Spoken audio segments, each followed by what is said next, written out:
ሰላም እንደምን አላችሁ አዲስ መረጃ ቤተሰቦች። ከሰሜን ኢትዮጵያ የሚሰሙ መረጃዎች እጅግ አሳሳቢ የሆኑ ነው። ጌታቸው ረዳ ስለ ጦርነቱ ምክንያትና ውጤት እንዲሁም ደግሞ ለምን የጦርነት ተጀመረ የሚለውን ጉዳይ በይፋ መግለጫ አውጥቷል። በትግርኛ ያስተላለፈውን መልእክት ወደ አማርኛ መልሰነዋል እንነግራችኋለን። ከዛ ውጪ ኮሎኔል ደመቀ ዘውዱና እንዲሁም አሸተ ደምለው ለወልቃይትና አካባቢው እንዲሁም ስለ ቀጣይ ስለሚፈጠረው ነገር በዝርዝር መግለጫ ሰጥተዋል። በዋነኝነት እናየዋለን። በሰሜን ኢትዮጵያ ያለው ግጭት ከተከሰተ ዛሬ አራተኛ ቀኑ ላይ ነው። በአራተኛ ቀኑ የተፈጠሩ ሁነቶች ምን ናቸው የሚሉትን ጨምሮ በአጠቃላይ በአካባቢ ያለውን እንቅስቃሴ እንነግራችኋለን። ከዛ ውጪ ስምረት ፓርቲን ጨምሮ የአፍሪካ ህብረት ያልተጠበቀ የተባለ መግለጫ አውጥተዋል። የመረጃችን አካል ነው። ለማንኛውም ሰሜን ኢትዮጵያ በአሁኑ ጊዜ በርካቶችን እያሳሰበ ያለ ጉዳይ ሆኗል። እናንተ ይሄን ነገር እንዴት እያያችሁት ነው? ለመሆኑ ከተደጋጋሚ ጦርነት ያልተማርነው ለምንድን ነው?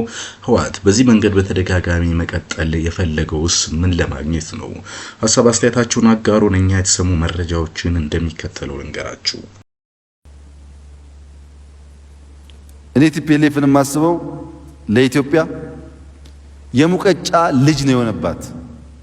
የሙቀጫ ልጅ እናቱን ካልወቀጠ እናቱን ካልረገጠ ስራውን አይሰራም። ልክ እንደ ሙቀጫ ልጅ ኢትዮጵያን በማዋረድ ኢትዮጵያን በመዝረፍ ኢትዮጵያን በመከፋፈል ኢትዮጵያን በማደህየት ስራዬን ሰራለሁ ብሎ የሚያስብ ኃይል መሆኑ በጣም ያሳዝነኛል። የሰሜን ኢትዮጵያ ጉዳይ አሳሳቢ መሆኑን በርካቶች እየተናገሩ ነው። ህወሓት የከፈተው የጠለምትን ግንባር ጦርነት ዛሬ ለአራተኛ ቀን ቀጥሏል። ትናንት በነበረው ግጭት ብዙ የህወሓት ታጣቂዎች ለጉዳት አስተናግደዋል ነው የተባለው። የትግራይ ህዝብ ቁጥር በቻይና ህዝብ ቁጥር ስሌት ሲያጓጉ የኖሩት የህወሓት ባህላዊ ጀነራሎች ተጨማሪ ኃይል አጓጉዘዋል ሲሉ ጌታቸው ረዳ ከሰዋል። የጌታቸው መግለጫ የምንመለስበት ሆኖ በትግራይ አብዛኛው አካባቢ ግን የግዳጅ አፈሳ የሰጉ ወጣቶች ወደ ገበያ ከመውጣትና የከተማ እንቅስቃሴ ከማድረግ ተቆጥበዋል የሚሉ መረጃዎች እየወጡ ነው። አሁን ህወሓት የከፈተው አዲስ ጦርነት በአብዛኛው የትግራይ አካባቢዎች ደግሞ ስጋትን ፈጥሯል ተብሏል። የባንኮች በአጠቃላይ የካሽ ገንዘብ እጥረትን ጨርሰዋል። ስለዚህ እየዘጉ ነው። ትናንትና የነበሩ ሰልፎች ዛሬ አይታዩ። ምክንያቱም ገንዘብ አልቋል። ነጋዴዎች ደግሞ ወደ ባንክ ትራንስፈር እንዳይደረግ ከማድረግ ይልቅ ካሹን መያዝን መርጠዋል ነው የተባለው። ህወሓት በድጋሚ የከፈተውን ግጭት ተከትሎ ራያና አላማጣ በርካታ ሰው አካባቢውን ለቆ እየወጣ ነው። በጸገዴ ግን ህወሓትን አንፈልግም የሚሉ ሰልፎች ታይተዋል። ይህም የህወሓት ሰዎችን ያስደነገጠ ነው የሚል መረጃ እየወጣ ነው። ህወሓት ከሰራው ካልኩሌሽን ወይ ደግሞ ሚስ ካልኩሌሽን ውስጥ አንዱ ህዝቡ በብልጽግና መንግስት ስለተማረረ በአሁኑ ሰዓት በዛ በኩል ብንሄድና ጠለምትን ብንወስድም ማንም አይነት ተቃውሞም ሆነ እንዲሁም ደግሞ ግፊትና ጦርነት አይገጥመንም የሚል ነበር ተብሏል። ይሁንና ግን ከወልቃይት የተሰማው መረጃ ሌላ ነው። የወልቃይት ጠገዴ ዞን ዋና አስተዳዳሪ አቶ አሸተ ደምለው ስለ ሰሞነኛው ጉዳይ ሐሳብ አስተያየታቸውን አሁን አጋርተዋል። ዋና አስተዳዳሪው ለአንድ አፍታ እንዳሉት ለዳግም ወራሪ ታጣቂ ኃይሉን ተከዜ ለማሻገር የተጠና የፖለቲካ ስልት የማደናገሪያ ፕሮፓጋንዳ በመልቀቅ ላይ ነው ሲሉ ተናግረዋል። የህወሓት ኃይል ፍላጎቱ ወልቃይት ጠገዴን መልሶ በመቆጣጠር ዛሬን ትናንት ከሰው በታች ሊያደርገን ሊያዋርደን ብቻ አይደለም እንደ ህዝብ ጨርሶ ሊያጠፋን ነው ፍላጎቱ ብለዋል። ይህ ደግሞ በወልቃይት ጠገዴ አማራ ማንነት መቃብር ላይ እንጂ ታሰብ ጉዳይ ነው። ለሁሉም ነገር ዝግጁ ነን ብለዋል። ሁሌም ዝግጁ ሆኖ መገኘት የሚል የትግላችን መርህ ነው የሚሉት ለፍቅርም ሆነ ራስን ለመከላከል አንቦዝንም። በህብረ ብሔራዊ አንድነት አብሮነት የሚሹት ወንድሞቻችን እንቀበላለን። የኃይል አማራጭን አስበው ለወረራ የሚዘምቱ ካሉ ግን አንታገሳቸውም ሲሉ ለወልቃይት ማስጠንቀቂያ ሰጥተዋል። ኮሎኔል ደመቀ ዘውዱ ይህን ጉዳይ በተመሳሳይ በተለያየ ጊዜ ሲገልጹት የነበረው ጉዳይ ነው። የወልቃይት ጠገዴ ዘመናት የአማራ ማንነት ወሰን ጥያቄ የተለያዩ ትግል ምዕራፎችን አልፎ እዚህ ወሳኝ ሜዳ ላይ ደርሷል። ይህን ደግሞ በፍጹም አሳልፈን ልንሰጣቸው አንችልም ሲሉ አቶ አሸተ ደምለው ስለ ህወሓትና ስለ እንቅስቃሴው እንዲሁም የወልቃይት ዘብ የትኛውንም የሚሰነዘርበትን ጥቃት ለመመከት ዝግጁ መሆኑን በይፋ ሐሳብ አስተያየታቸውን ገልጸዋል። ከእርሳቸው ቀጥሎ ደግሞ ስለ ጦርነቱና ለምን እንደተጀመረ ውጤቱ ምን ሊያስከትል ይችላል የሚለውን ሐሳብ ያጋሩት ደግሞ ጌታቸው ረዳ ናቸው። ጌታቸው ረዳ የህወሓትን ሚስጥሮች በቅርብ የሚያውቁ ሰው ናቸው። እርሳቸው እንዳሉት የማይለወጠው የትግራይ ፖለቲካዊና ወታደራዊ አመራር በአሁኑ ወቅት እየተጓዘበት ያለው የእብደት መንገድ ነው ሲሉ ገልጸዋል። ይህም ለትግራይ ህዝብ ካስከፈለው ዋጋ በላይ ጭማሪ ሌላ ዋጋ የሚያስከፍል ነው። ይህ ባለፉት 4 ቀናት እያታየ ያለው አንዱ የጥፋት ማሳያ ነው ብለዋል። ፖለቲካ አመራር እየሰጠው ነው የሚለው የውድቀት መሐንዲስ እድሜ ልኩን ያለምንም ዝግጅት ወደ ወጥመድ ዘሎ መግባትን ወደ ሙያ ከቀየረ ቆይቷል ይላል። ባለፉት 3 ቀናት የታየውን ነገርም የዚህ አንዱ ምክንያት ነው የሚለው ጉዳይ ነው መሆኑን ገልጿል። ጌታቸው ግን ህወሓት ፌደራል ፈቅዶልን የገባ ነው ተኩስ አልጠበቅም ነበር የሚል ማፌዣ ሰጥተዋል ብለዋል። ይህ ኃይል ህዝቡን አሟልቶ ለማጥፋት እንደወሰነ ግልጽ አድርጓል። እስካሁን ለሞትና ለቁስል የተዳረገ ወጣት ስፍር ቁጥር የለውም።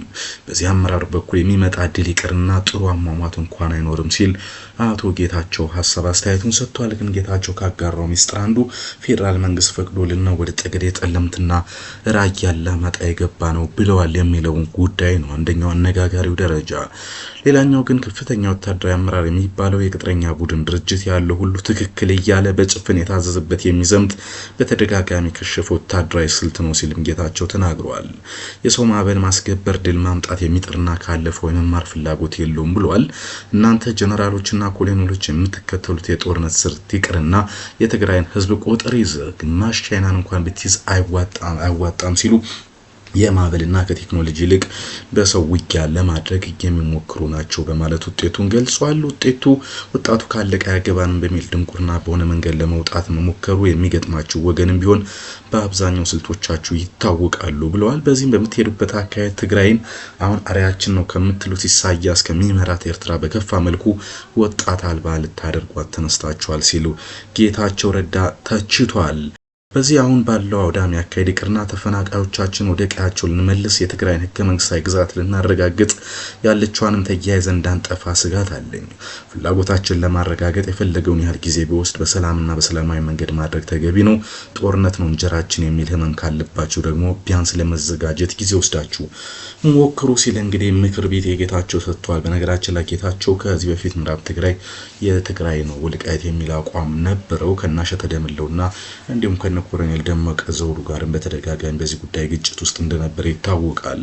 በአሁኑ ጊዜ ሁለቱም ማለትም የአሸተ ደምለው የወልቃይት ዘርና ጌታቸው ህወሓት ከዚህ ወረራው መመለስ አለበት የሚለውን ሐሳብ በስፋት እየገለጹት ነው የሚገኙት። ከጌታቸው ውጪ ደግሞ የአፍሪካ ህብረት ስለ ጦርነቱ አሁን አዲስ መግለጫ አውጥቷል።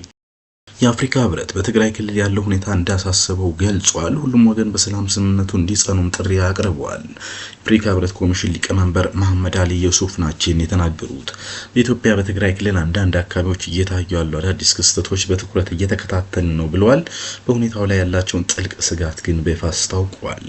ሊቀመንበሩ ባወጡት መግለጫ በፌዴራል መንግስትና በህዝባዊ ወያነ ሓርነት ትግራይ ህወሓት መካከል በፕሪቶሪያ የተፈረመ የሰላም ስምምነት በብዙ ጥረት የተገኘ ትልቅ ውጤት ነው ብለዋል።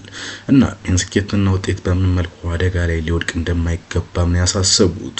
ሊቀመንበሩ በማከልም ሁሉም ወገኖች ሁኔታው እንዳይባባስ ከፍተኛ ትዕግስት እንዲያሳዩና በመካከላቸው ያለውን መተማመን ሊያበላሹ ከሚችሉ ማናቸውም ድርጊቶች እንዲቆጠቡ አስጠንቅቀዋል። ማንኛውም ያልተፈቱ ጉዳዮች ካሉ በሰላም ስምምነቱ መንፈስና ግዴታዎች መሰረት ገንቢ በሆነ የሰላም ውይይት ብቻ እንዲፈቱ አጥብቀው ጠይቀዋል። በመጨረሻም የአፍሪካ ህብረት ስለ ሰላም ስምምነት ተግባራዊነት ያለው የማይናወጥ ቁርጠኝነት በድጋሚ እርሳቸውም ገልጸዋል ማለት ነው። ህወሓት በሰሜን ጎንደር ጠለምት የከፈተው ጦርነት እንግዲህ በርካታ መነጋገሪያ ጉዳይ መሆኑ ይታወቃል። ከዚህ ጋር እንግዲህ ከአፍሪካ ህብረት በተጨማሪ ያልተጠበቀ መግለጫ የሰጠው ስምረት ፓርቲ ነው። ስምረት ፓርቲ ህወሓት የጀመረውን ጦርነት አጥብቆ እንደሚቃወም በይፋ ዛሬ በሰጠው መግለጫ ገልጿል። በዚህ መንገድ የትግራይ ህዝብ ጥያቄ ሊመለስ አይችልም፣ ከወንድም የአማራ ህዝብና አጠቃላይ ከኢትዮጵያ ጋር ወደ ግጭት የሚያመራ ካልሆነ በስተቀር በዚህ መንገድ መፍትሄ ሊገኝ አይችልም የሚል ሐሳብ አስተያየታቸውን በስፋት እያጋሩ ነው የሚገኙት የስምረት ፓርቲን ጨምሮ።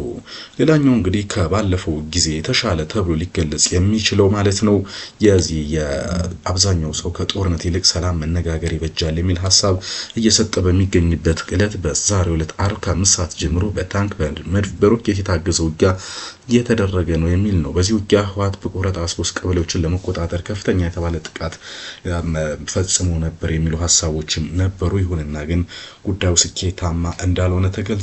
ግን ቢታሰብ ከህወሓት ጋር ጋር ሆኖ የመዋጋት የሚታሰብ አይደለም። በተደጋጋሚ ሀገርን በጥፋት መንገድ ይዞ መሄድና አለመታረም እጅግ የሚያስደነግጥ የሚያሳዝንም ነው የሚሉ ሀሳቦች በስፋት እየተነሱ ነው የሚገኙት። ይህን ለማስቆም እንግዲህ የተለያዩ ጥረቶች እየተደረጉ ነው። ግን ጌታቸው ረዳ እንደሚለው አሁን ይህን የሚያደርጉት በትግራይ ያለውን የወርቅ ንግድ ለማጧጧፍና ኮንትሮባንድም ለመሰማራት ፍላጎት አላቸው። ከዛም አለፍ ሲል ኢሳያስ አፈወርቂ ስለሚልካቸው ነው በሚል ጌታቸው ረዳ ህወሓት ጦርነቱን የጀመረበትን ዓላማ በይፋ ገልጸዋል። ከዚህ ውስጥ እንግዲህ አንዱ የፕሪቶሪያ ስምምነት በይፋ አፍርሷል ሲሉ ስምረት ፓርቲ ህወሓትን መክሰሱ ነው። የስምረት ፓርቲ ባወጣው መግለጫ የህወሓት አመራር የፕሪቶሪያን የሰላም ስምምነት በይፋ ጥሷል ብሏል። በዚህም ወደ ግልጽ ጦርነት ተሸጋግሯል ነው ያለው። ቡድኑ የትግራይን ህዝብ የፍትህና መብት ጥያቄ ለጠበበ የፖለቲካ አጀንዳው መሸፈኛ እያደረገው ነው ሲልም ወንጅሏል።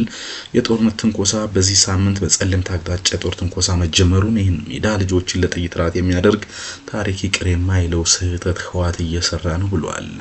ከሻዕቢያ ጋር ስለተመሰረተው ጥምረትም አውርቷል።